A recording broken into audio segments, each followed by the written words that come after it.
Ralph Waldo Emerson may very well have been the most influential American of his generation. An intellectual and spiritual giant, though Emerson was, and has deservedly remained, if we look behind the scenes of Emerson's life, a picture emerges from there full of unexpected humanity, humility, and eminent approachability.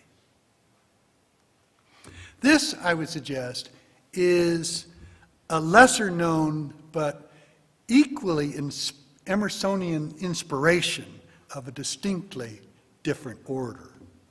So allow me to unpack that for you.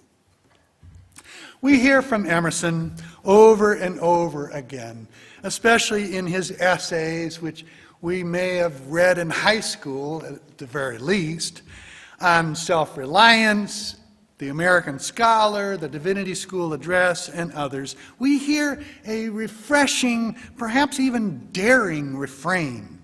Obey thyself, he declares. Trust thyself. Every heart vibrates to that iron string. Insist on yourself. Never imitate.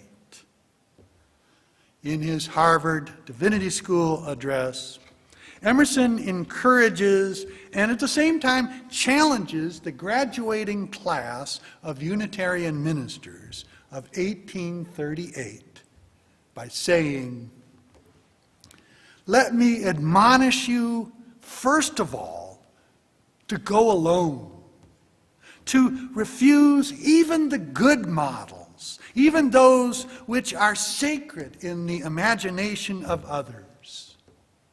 Friends enough you shall find, who will hold up to your emulation Wesleys and Oberlins, saints and prophets. Thank God for these good people, but say, I also am a man." For imitation, Emerson continued, cannot go above its model. The imitator dooms himself to hopeless mediocrity. The inventor did it because it was natural to him or her, and so to him or her it has charm. But in the imitator, something else is natural, and he bereaves himself of his own beauty to come short of another one's.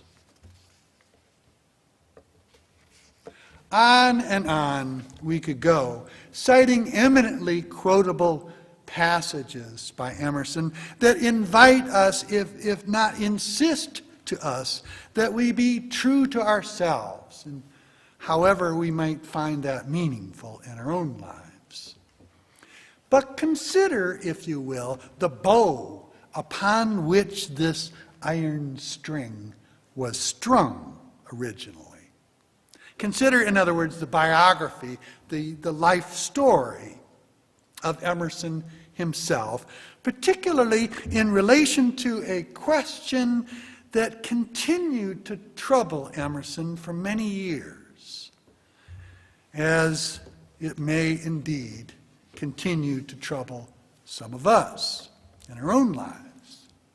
The question was one I suspect we all ask of ourselves at various times in our lives. It is the question of one's purpose, the question of one's central meaning, or as Emerson once asked himself so quaintly, what, he asked, is to be the substance of my shrift?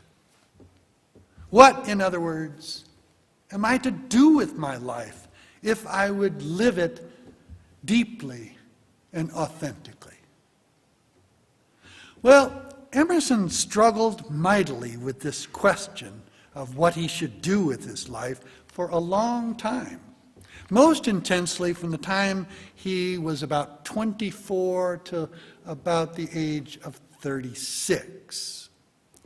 The results of that struggle, as we shall see, were dramatically influenced by the events of his family life, and especially the fate and fortune of his siblings, his dear brothers. He had no sisters. Here is what happened. Born in Boston in 1803, Emerson came from a long line of quintessential Boston Brahmins, cultured, conscientious, and well-educated. Moreover, behind Emerson were 8, count them, 8 generations of clergy in his family. In fact, his grandfather had been the first occupant of the old parsonage at Concord, Massachusetts.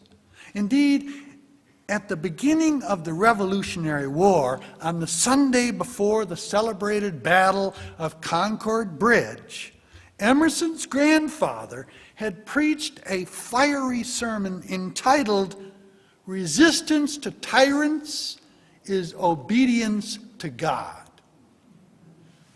Now, how's that for a political sermon? What is it again? It's resistance to tyrants, to the British, okay, is obedience to God. The towering accomplishments and the stature of these clergy ancestors haunted Emerson from an early age. From childhood, Emerson wrote in his diary, in his 19th century way, "From childhood, the names of the great have ever resounded in my ear, and it is impossible that I should be indifferent to the rank which I must take in the innumerable assembly of others." Now, people don't talk like that anymore, but you see the point, right? In any case, Emerson's father, William Emerson, continued this tradition of excellence. Outgoing, tall, and commanding in presence, William Emerson achieved considerable success as a minister in Boston. Chaplain of the State Senate, founder of learned societies, a literary editor, a man of taste, charm, and solid accomplishment. At 42, however, the Reverend Mr. William Emerson died of tuberculosis.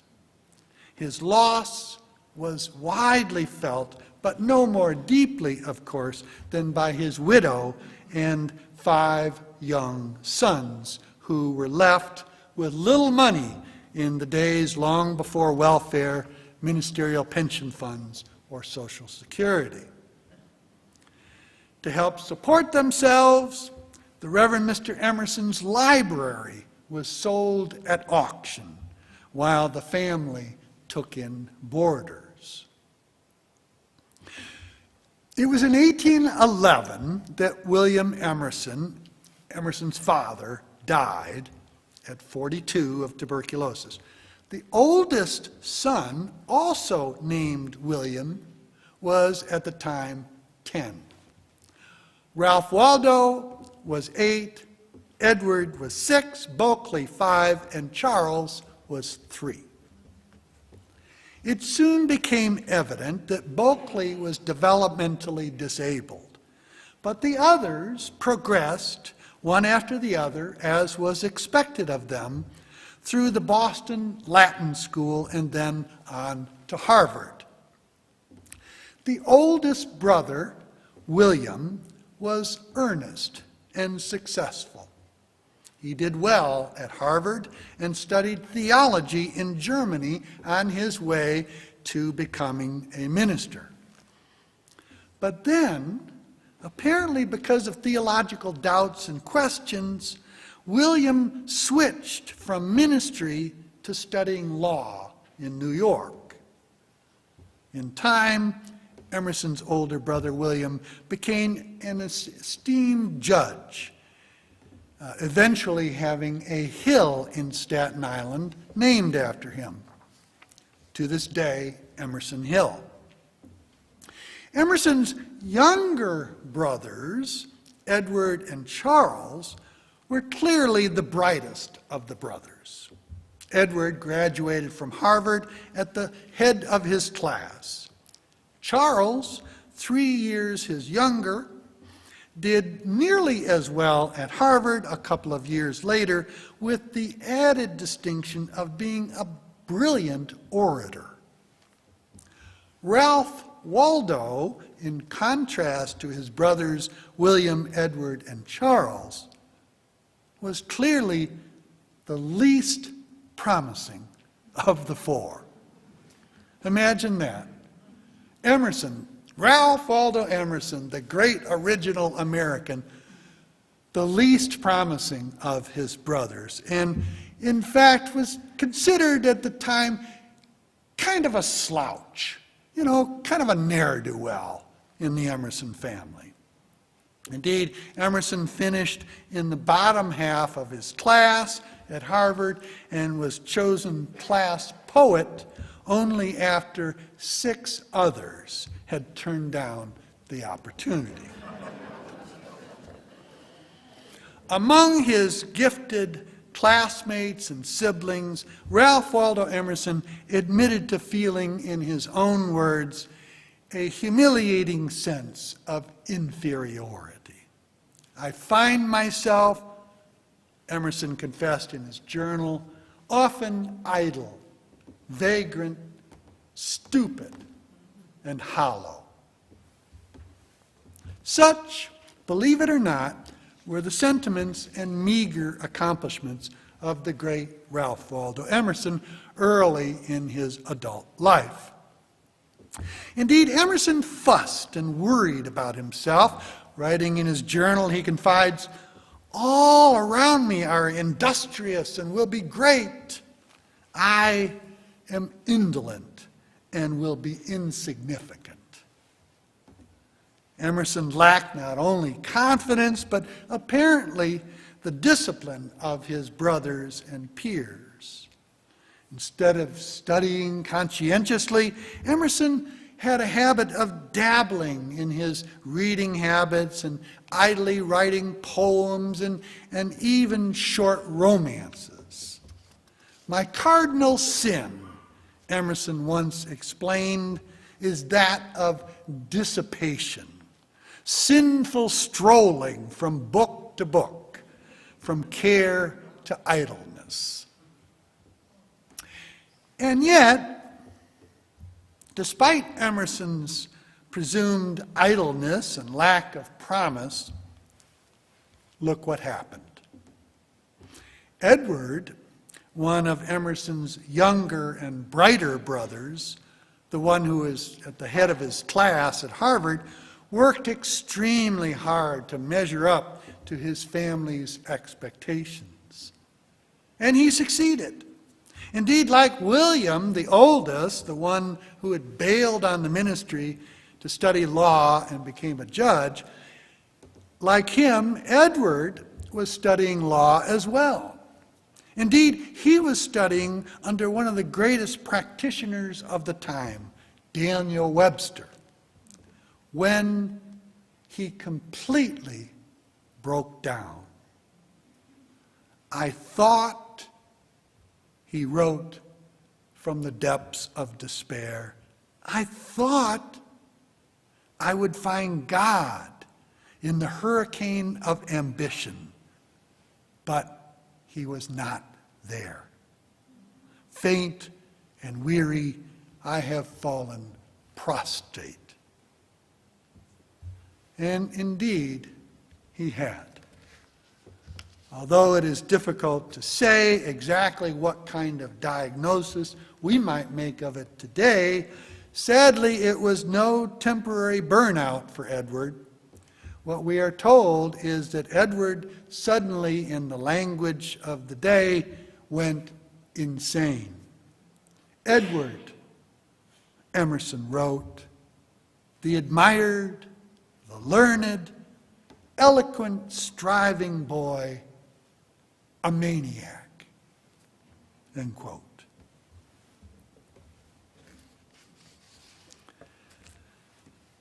Emerson, with considerable hesitation about his fitness for the post, was, in the end, the one brother to finally enter the Unitarian ministry, settling at the prestigious Old Second Church in Boston, first as an associate and soon after as senior minister.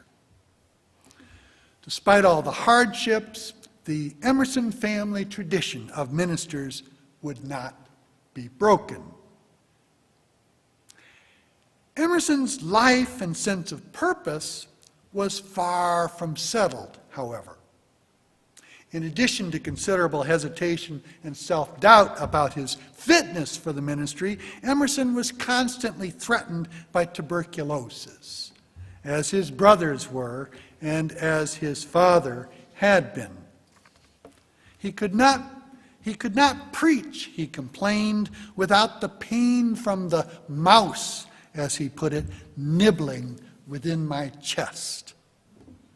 He suffered from rheumatism and from eye difficulties as well. Soon after accepting his call to Old Second Church in Boston, Emerson, at 26, blissfully married 17-year-old Ellen Tucker. Waldo and Ellen were now on their way. And yet, barely a year and a half later, Ellen Tucker Emerson died of tuberculosis. Life suddenly became bleak and terribly, terribly depressing for Ralph Waldo Emerson. He constantly visited the cemetery. In fact, he once begged in the midst of his inconsolable grief that Ellen's grave be opened again so that he might see her one more time. In the end, the endless succession of Sundays, each with an inexorable demand for a sermon, the large number of pastoral and administrative duties expected of him, and the requisite religious formalities he was expected to undertake, like pastoral prayers and the Lord's Supper, of which Emerson found increasingly empty and lacking in substance. All of these, together with his bottomless grief about his wife's death, soon prompted Emerson to resign from his church. To recover, as was one of the customs of the moneyed white privileged class of the day, Emerson traveled to Europe for a rest. Upon Emerson's return, Edward and then Charles, in quick succession, his two brightest brothers, both died of tuberculosis, which had claimed, of course, their father, as well as Emerson's wife, Ellen. What a series of calamities to those whom Emerson had loved so dearly. Weakened himself by the same dreaded disease, Emerson withdrew even further into himself to seek his future, his solace, his strength, his direction, and for some sense of hope. What, he wondered, could such a shy, uncertain person do with his life, wounded as he was by such an abundance of life's sorrows, worried as he was about his own ability to do anything productive in the world, and hobbled as he was by his own poor health? What indeed could he do?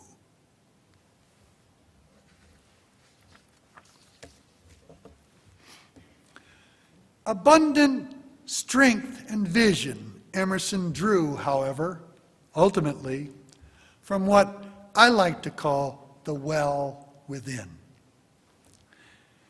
And he also drew solace, direction, and hope. As Professor Lewis Leary puts it in his book, Ralph Waldo Emerson, An Interpretive Essay, the longer he pondered it, the clearer seemed the answer of what to do with his life.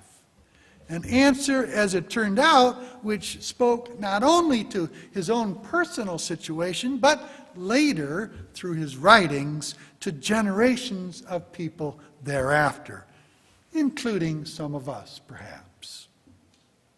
We ought to trust ourselves, he concluded, and follow our own lights, rather than imitating others, rather than bowing to the past, rather than capitulating to the pressures of family tradition, professional ambition, or social conformity. Yes, trust thyself, Emerson concluded. Every heart vibrates to that iron string. What I must do, Emerson continued, is all that concerns me, not what people will think. Indeed, amidst the apparent wreckage and failure of his young life, Emerson concluded, I must go it alone, seeking out what I am best suited to do. In short, Emerson concluded that if he must live quietly in order to preserve his own physical and mental health, then perhaps finding a quiet way of life was the thing to do. He concluded that if he was not suited to ministry, to the tender offices of pastoral care, and to the pressures of church administration, and to the leading of public worship, then perhaps he should capitalize on talents which came more easily, such as writing and lecturing and tending to his family life, which is exactly what Emerson proceeded to do. Emerson remarried, moved to a quiet home in Concord, began a family, and withdrew to cultivate his natural literary talents. In time, he was lecturing widely, encouraging others to follow their own lights, to be themselves, to trust themselves, as he had learned to do. Meanwhile, at home, he worked in his garden, he spent time with his wife and children, and he wrote books and poems and lectures in the idiom of his own inimitable style. This was the great Ralph Waldo Emerson, who, except for his brother Bulkley, was in fact the least promising of the 5 Emerson children. Now you each may wish to draw your own conclusions, of course, from Emerson's story, but among the possibilities, the story of Emerson's life suggests to me that we are all wounded, hobbled, or limited in one way or another, and most of us in several ways. Similarly, we are all talented in one way or another, and again, most of us in several ways. And thus, with help from others, each of us, with our own unique limitations and talents, must, of course, in the end, find our way.